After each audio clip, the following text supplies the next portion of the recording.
Sylvia and me. Sylvia and Sylvia and me. Sylvia and Sylvia and me. When you can have a woman believe in herself, when you can give her the tools to be able to do what she wants to do, the possibilities are limitless. There is no limit to what these women can do. Hi, I'm Sylvia Beckerman, host of the podcast series Sylvia and Me. Conversations with inspiring, empowering women. I am Lindsay Wyman, and I am the president and CEO of Mercy Learning Center. Welcome to Sylvia and Me. Lindsay, thank you so much for being here today. We have a lot to talk about because Mercy Learning Center is probably not something that a lot of people have heard of away from the Connecticut area, the Bridgeport area where you are centered. Yeah. Prior to Mercy Learning, which you joined back in 2023, you were at the Stamford Public Education Foundation in Stamford, Connecticut. You started off as director of programs, and then you became the CEO. You have an undergraduate degree in psychology from University of Virginia and a dual master's degree in childhood and special ed from Manhattanville College. Yes. One of the things that I was really drawn to was the tagline for Mercy Learning Center, and that is transforming women's lives through education.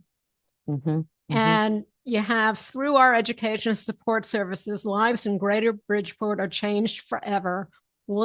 Women's lives, their families' lives, and the lives of our volunteers and supporters.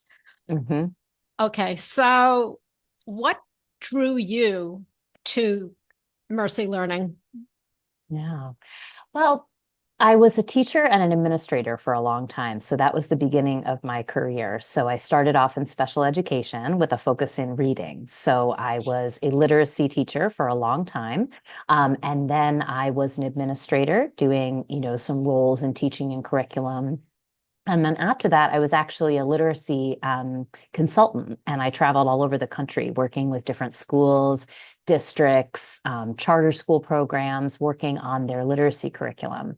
So I switched over into the nonprofit side of education because, I think with any education system, whether it's public or private, there are a lot of bureaucracies that go on and red tape that you have to get through and things that have to be passed. But on the nonprofit side of things, you're really able to affect a greater level of change and affect, more people's lives with a little less red tape. There's still red tape, as there always is, but a little bit less. And so I was very happy at Stamford Public Education Foundation and very invested in the Stamford community down there. And I happened to see the posting for Mercy Learning Center looking for a new leader.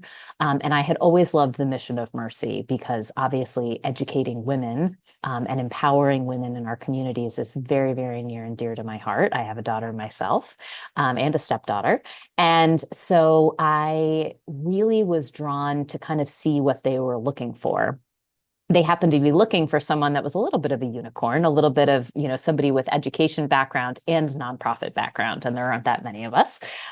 So I went up and I took a tour up here and met with them, and I just absolutely fell in love with the place because it is not only a nonprofit center for women's education. We teach English language learning, and then also we have high school equivalency programs. But we also have a fully licensed early childhood center on the premise that is for the women's children who are anywhere from like 3 months old to 5 years old. And that is an incredible gift for these women to be able to have that free resource so they can focus on their own education. And as you said, that is huge. That's huge because that is childcare is one of the leading, not causes, the leading reasons why so many women are either not in the workforce or they're just scampering to try to figure out what to do and to give their children the best while they need to work, while they want to learn. And Mercy Learning was founded in 1987. So we're Mm-hmm. talking 37 years ago. And Yes. it's founded by two educators. Yeah. And it was to serve the literacy needs of undereducated mothers in the greater Bridgeport, Connecticut area. Mm-hmm. They provided tutoring in a borrowed room Yep. in the Cardinal Sheehan Center. Uh-huh. And then 5 years later, they had the first full-time program. Mm-hmm. And it was basically, they were targeted on women who could read at a fourth grade level or higher. Right. So I talked about the tagline. Talk about the mission. Yeah. What is the mission of Mercy Learning Center? Yeah. Well, our mission is to empower women through education. That is our main mission. And all the things that we do here in this building do that. And there is so much research, Melinda French Gates and a number of other, huge philanthropists in the country and in the world have done an enormous amount of research on what happens when you empower and educate women and put them back into society and communities. It boosts economies, it boosts families, it, eradicates poverty, all of the things that, a lot of the surrounding areas, including the greater Bridgeport area, struggle with. Bridgeport is not a terribly affluent city. It is surrounded by many, many towns that have great levels of affluence, but Bridgeport itself is a city that is beautifully diverse. There, just in this building alone, we have women from over 40 different countries that speak 17 different languages. And it is really a beautiful, special community that we have here where we are empowering these women to do many things. Some of our women come to us and their goal is to graduate with a high school diploma and go to college. And that's something that we support and that we work through with them over the course of many years, sometimes, depending on their schedule.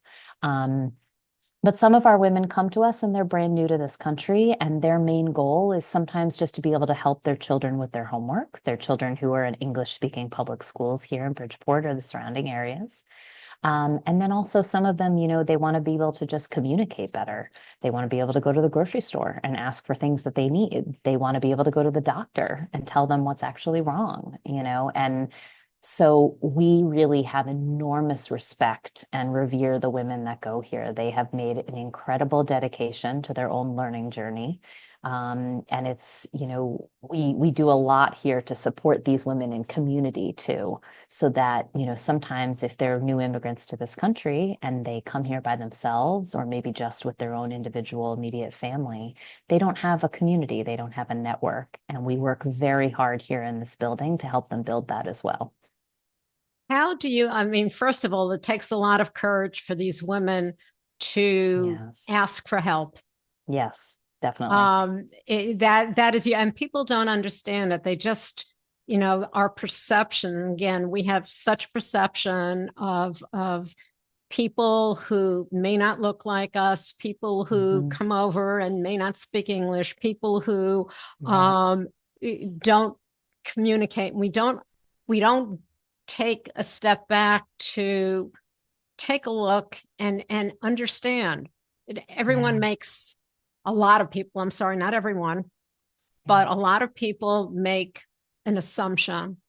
And what courage it is for these women to actually seek help, to seek being part of something. Right. You talked about the support services that you have, the high school equivalency, the literacy, the life skills. What goes into life skills? Because again, there's so much that we think people should just be able to do and go to the grocery store and so on and so forth. So what are some of the life skills that you teach women? Absolutely. So we have a lot of various workshops that we offer for our women in both our full-time and our part-time program. We have two different programs to accommodate different women's job schedules and needs.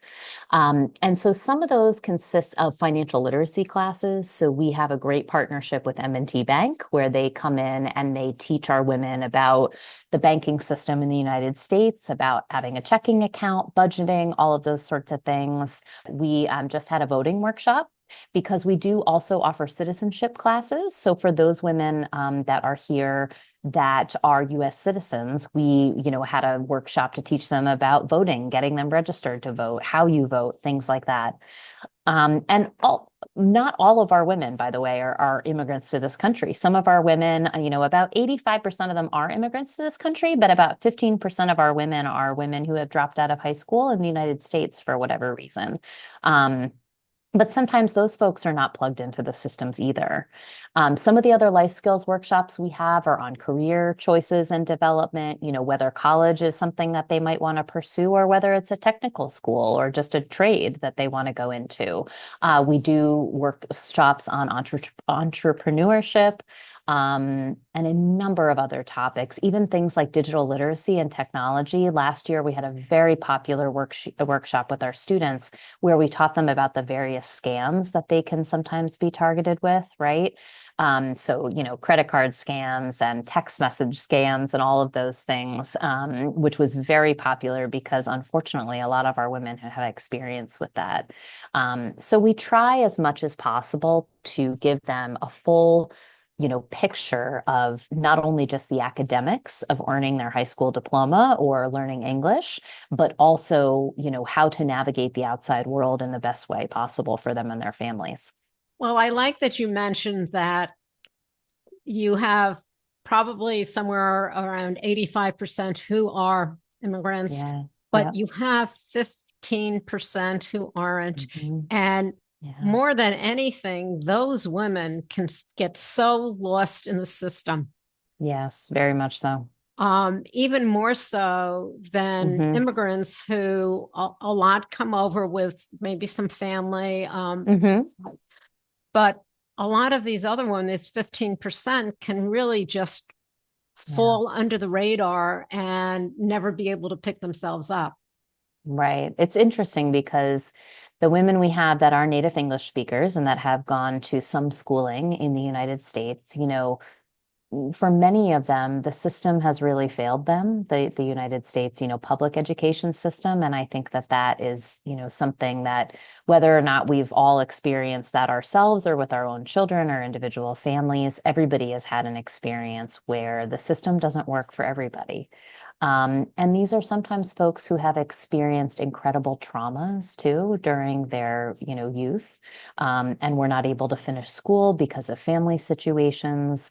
Unfortunately, we do have a lot of women in this center who have experienced sexual and domestic violence, and many other things that, they come here with, whether that's immigration trauma, whether it's family trauma. So, one of our main goals is to create a safe space here. We actually have one of our women now who's in her 70s. She comes every day for our full-time program, and she's in our GED prep class, getting ready to take her GED exams. And she is a native English speaker, was born in the United States, went to high school here, and then dropped out for some family reasons. And it is on her bucket list that she is in her 70s and she is completing her high school diploma. And she is just an incredible person. I think you mentioned before, Sylvia, that some of the misconceptions about immigrants that come to this country, and for so many of our women, they have degrees from their country that they come from, their country of origin. They have, professional licenses, and they are incredibly intelligent, strong, wonderful women that come here.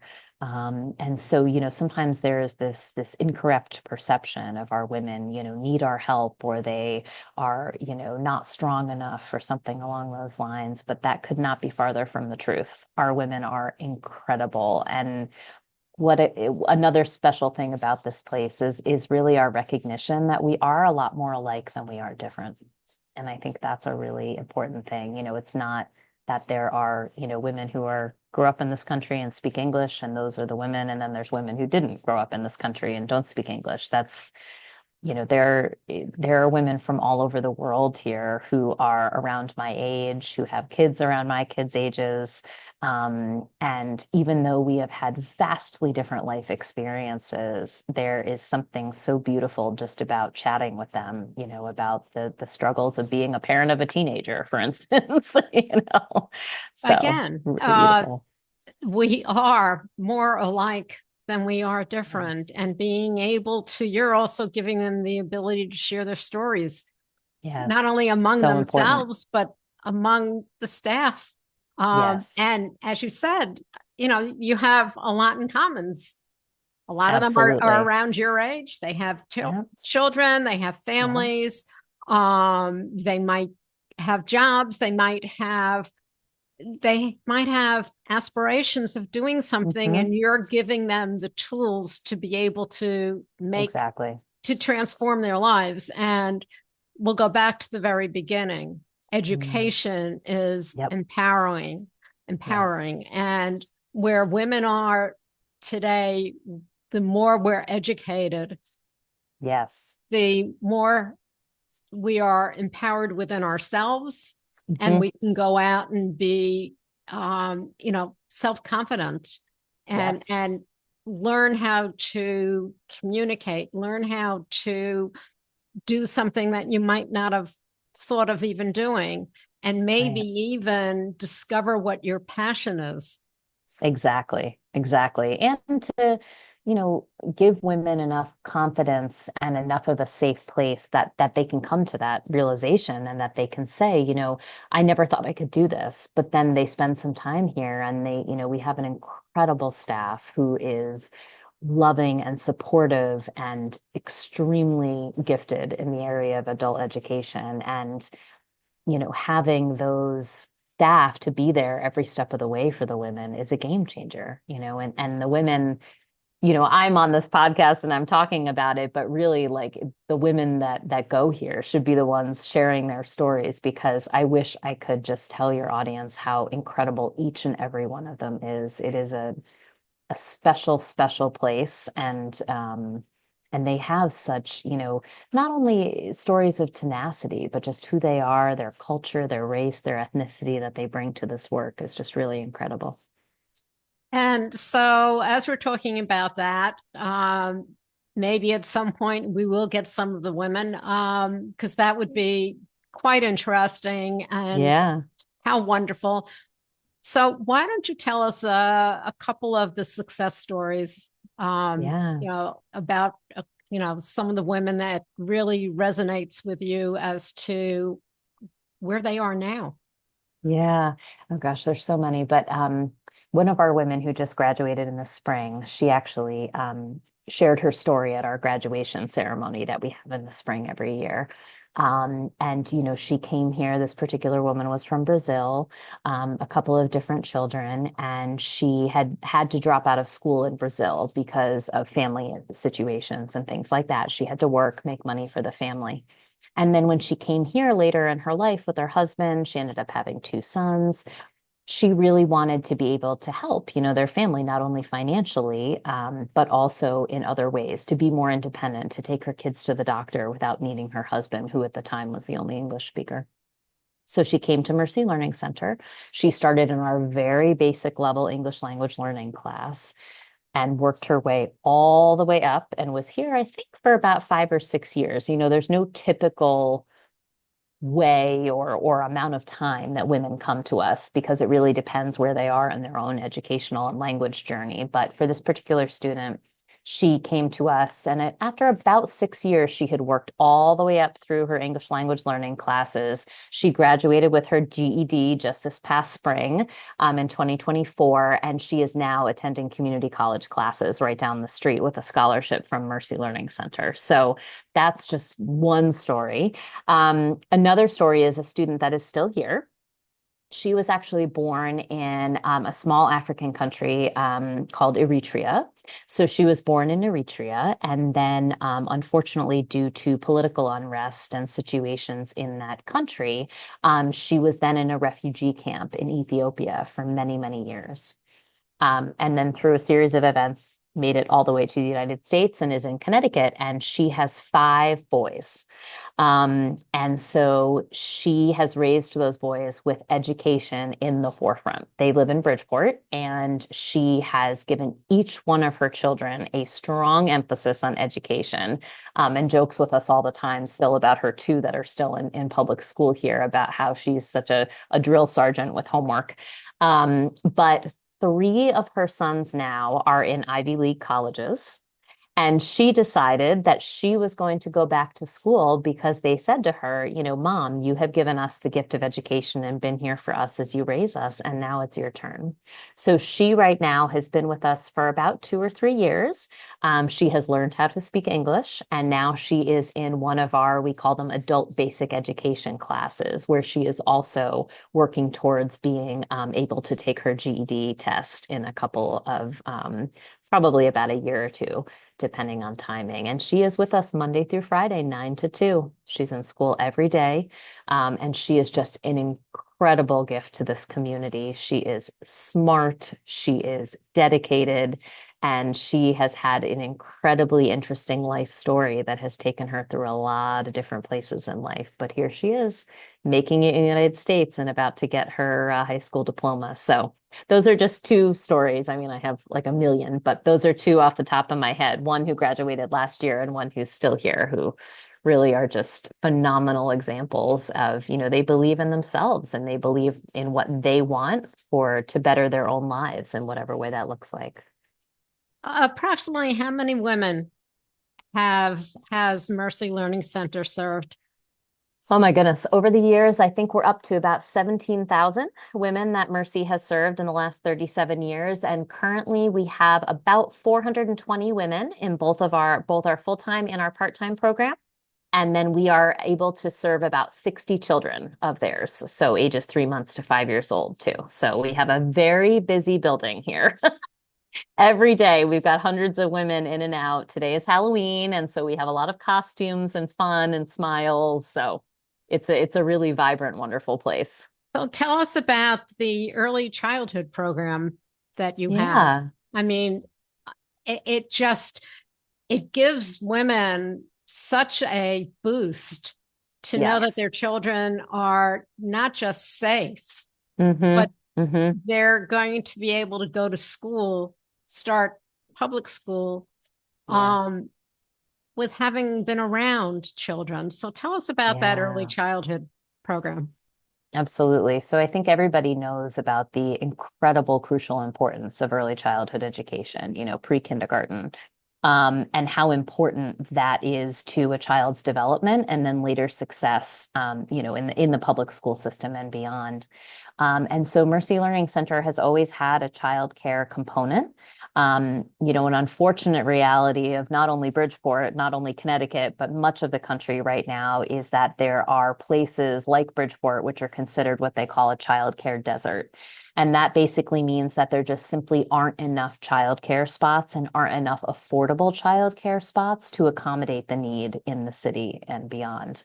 And so being able to offer a completely free, quality early childhood education, again, we're licensed by the state of Connecticut, so we are a completely official operation, is an incredible gift because so many of our women who have their children here would not be able to come to school otherwise.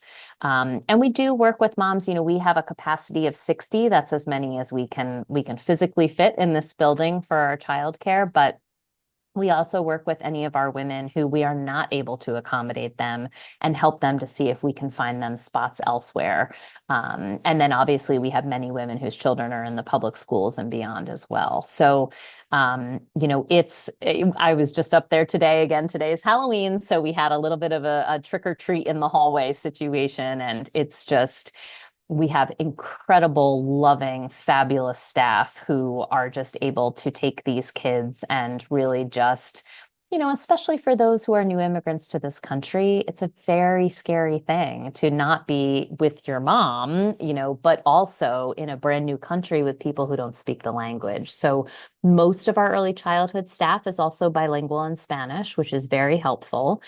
We do have 17 different languages spoken here in the building, but by far the greatest, number are Spanish speaking students. And it's just such a fun place for those, who might be listening who are anywhere close to Bridgeport, Connecticut. We would absolutely love to have you come and visit anytime because it is really a special thing. And as I was saying, that the women who are new immigrants to this country, a lot of them have had a traumatic experience coming to this country in whatever way that has looked like.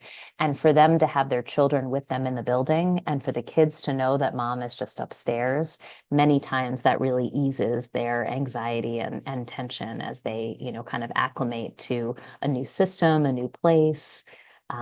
We also, have a room that's on our second floor, which is where our childcare is for our nursing moms, so that's something that we can give them space to do that as well, so that they feel as if again we're not separating anybody from their kids. They really are an active participant in the process too. Okay, well, you mentioned a four-letter word there attached to the childcare, FREE. Yeah.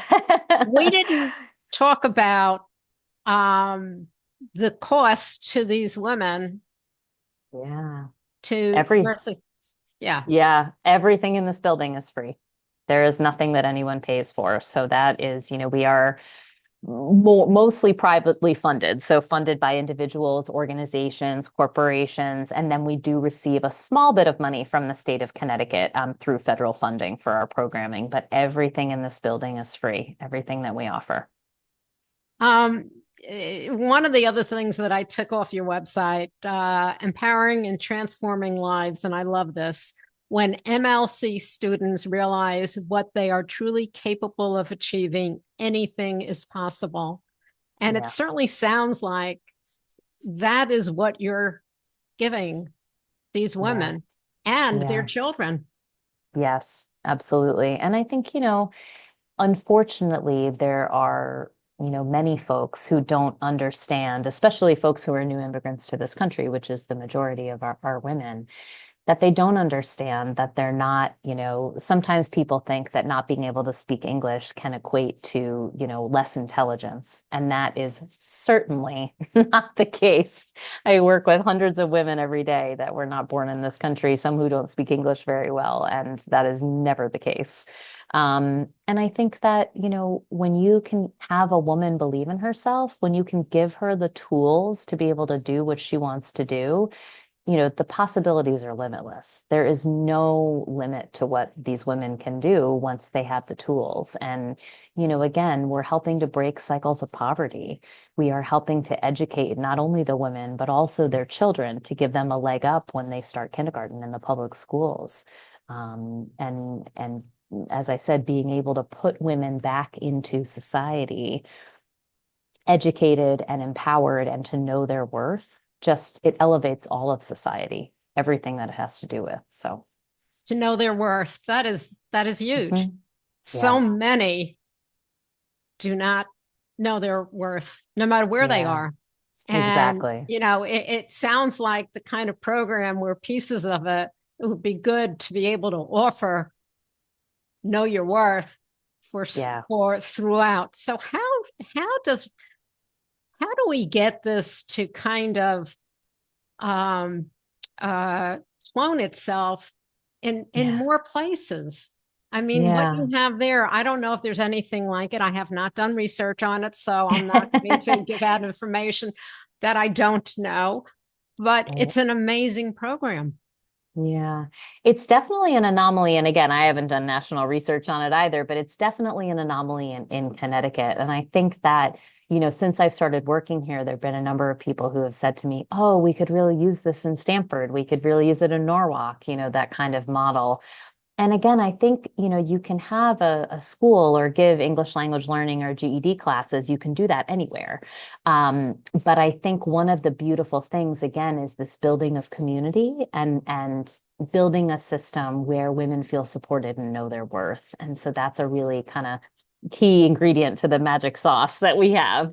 But I do think this is a model that could be replicated. And I do think it's something where, given the opportunity, these are incredible things that every city, every community, every town could use.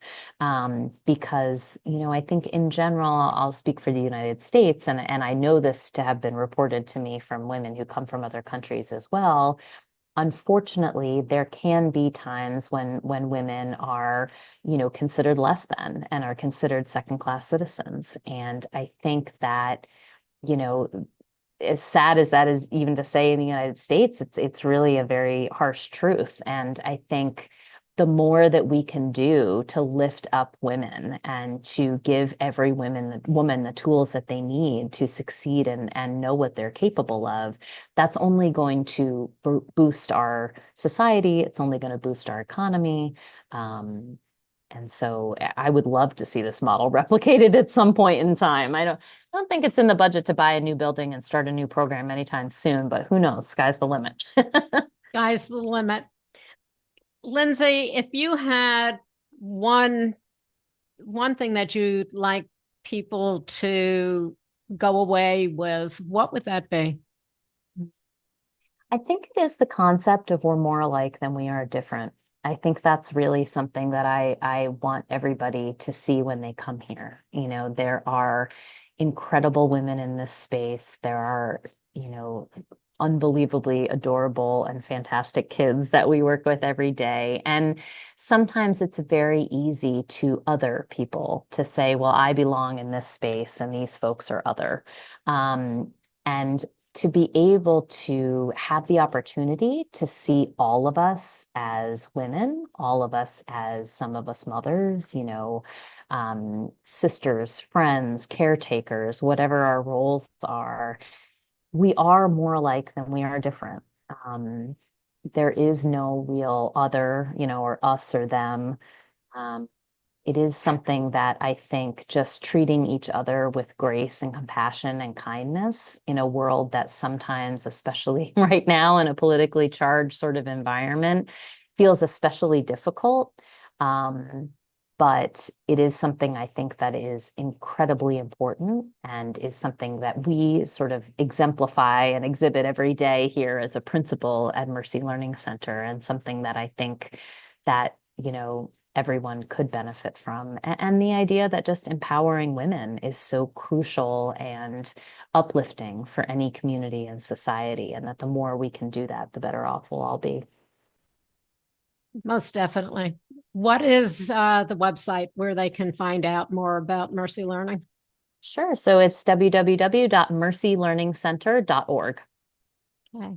Lindsay, thank you so much for taking the time to enlighten us about something that can be done. Yeah. And empowering women and the power of knowledge, the power of community. Yeah, absolutely. Thank you so much, Sylvia. It was wonderful to be here. I really appreciate you having me. My pleasure. You can find us on all of your popular podcast platforms. And of course, our website, sylviaandme.com. Stay safe, stay healthy, and as always, stay tuned.